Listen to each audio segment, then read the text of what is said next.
The trail moves on to eastern Turkey. To the north, Mount Ararat, where Noah's Ark came to rest. To the south, Mesopotamia and the Garden of Eden.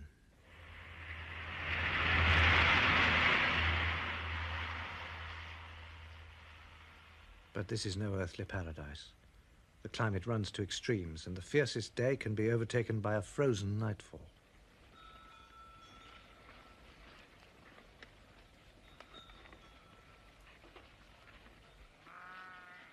The expedition found it at first a hardship to sleep in sub-zero temperatures for 2 or 3 nights, but they got used to it. Gradually, you who travel become toughened. Remember, 700 years ago, Marco Polo came this way on his journey to the Great Khan, and he took 3 years about it.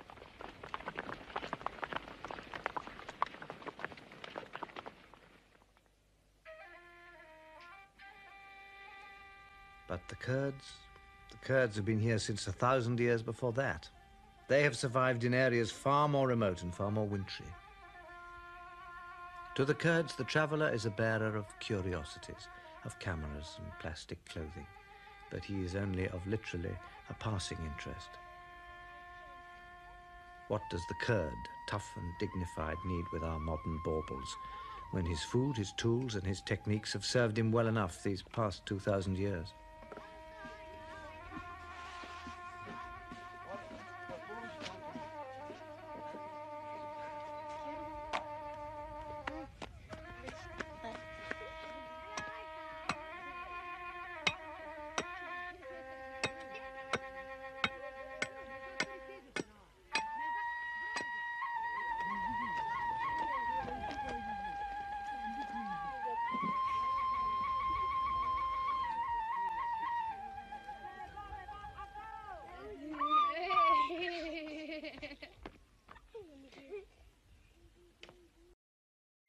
Silgi,